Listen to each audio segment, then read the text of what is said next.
దీక్షిత్ అంటే నేను చెప్పాను కదా అంత ఇంటెన్సిటీ ఉంటుంది లాస్ట్ నేను చూసిన హాఫ్ అన్ అవర్ అయితే. అది కాకుండా ఒకటి ఏంటంటే రష్మిక, మా గీతార్స్ గీత అండ్ ఇప్పుడు భూమా అంటే రష్మిక అనే కన్నా కూడా ఇండియన్ క్రష్మిక అంటే కరెక్ట్ ఏమో. అదే కరెక్టా?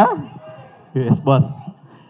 అండ్ నాకైతే మాత్రం లాస్ట్ హాఫ్ అన్ అవర్ నేను చూసిందైతే మాత్రం నిన్న నైట్ నుంచి కూడా నా బ్రెయిన్లోంచి అయితే పోవట్లేదు, అంత ఇంటెన్సిటీ ఉంది. ఒకటే నేను క్లియర్గా చెప్పగలను, థియేటర్లో కూర్చున్న 50% to 60% ఆఫ్ అమ్మాయిల కథ ఇది. ఎందుకంటే చాలామంది అమ్మాయిలు ఎస్పెషల్లీ ఇంట్రోవర్ట్స్ ఎవరైతే ఉంటారో వాళ్ళందరికీ కూడా ఈ సినిమా చాలా బాగా కనెక్ట్ అవుతుంది. అబ్బాయిలు మీరు మాత్రం మీ గర్ల్ ఫ్రెండ్తో ఈ సినిమాకి వెళ్తే మాత్రం క్లైమాక్స్లో చాలా జాగ్రత్త. మీరు మంచి మంచి పర్ల అది ఉంది. మీరు సినిమా అయిపోయిన తర్వాత లేచేటప్పుడు మాత్రం చాలా జాగ్రత్త.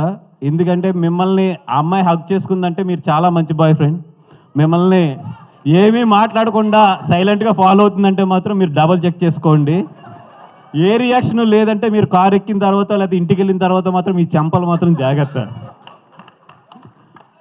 అండ్ ఒకటే ఏంటంటే అమ్మాయి ఈ థియేటర్లోకి వచ్చేటప్పుడు అమ్మాయి ఎలాగైతే ఉంటుందో వెళ్ళేటప్పుడు అయితే మాత్రం అలా ఉండదు. సో బాయ్ ఫ్రెండ్స్ అందరూ కేర్ఫుల్, భర్తలు అందరూ కూడా కేర్ఫుల్ మీ భార్యలతో వచ్చినప్పుడు. అంత మంచి సినిమా. అంటే నిజంగా ఇంత మంచి పాయింట్ని, చాలా సెన్సిటివ్ పాయింట్ని టచ్ చేసిన రాహుల్ సార్. అంటే నాకు కొన్ని ఇన్సిడెంట్లు తెలుసు, చాలామంది తల్లిదండ్రులు ఏదైనా అమ్మాయిలకి ప్రాబ్లం ఉన్నప్పుడు చాలామంది అప్రోచ్ అవుతుంటారు, సార్ కొంచెం హెల్ప్ చేయండి, లేకపోతే పలానా డిపార్ట్మెంట్లో పలానా వాళ్ళతో చెప్పండి. ఇట్లాగా చాలామంది అమ్మాయిలకి జరిగే కథ ఇది. ఎవ్వరూ మనం బయటకు మాట్లాడిన కథ. ఆ కథతో రాహుల్ చాలా సెన్సిటివ్ పాయింట్ చాలా కమర్షియల్గా టచ్ చేసి చెప్పాడు. అండ్ నాకు ఎక్కడ విద్యాకం చూస్తుంటే కుళ్ళు వస్తుందంటే, అరవింద్ గారు నా కాంబినేషన్ ఎప్పుడు కూడా కమర్షియల్ సినిమాలు లేదా ఎంటర్టైన్మెంట్ సినిమాలు మిమ్మల్ని నవ్విస్తూ జాగ్రత్తగా మేము తీసుకుంటూ వెళ్తాం. తన థర్డ్ సినిమా టెక్నికల్గా ఎంత మంచి కథ అంటే, ఎంత సెన్సిబుల్ కథ అంటే అంత మంచి సెన్సిబుల్ కథ. నేను తీసుకెళ్తే మాత్రం అరవింద్ గారు ప్రొడ్యూస్ చేయరు, కానీ అమ్మాయి తీసుకెళ్తే మాత్రం ప్రొడ్యూస్ చేస్తారు. అంటే మేనకోడల విషయంకి వచ్చినప్పుడు మాత్రం డబ్బులు లెక్కలు చూడలేదు. నా విషయంలో మాత్రం ఇప్పుడు ఇది ఆడుతుందా డబ్బులు వస్తాయని చూస్తారు. ఇది అన్యాయం సార్, ఇది అన్యాయం సార్. ఎందుకంటే ఈ సినిమాకి డెఫినెట్గా అవార్డు వస్తుంది.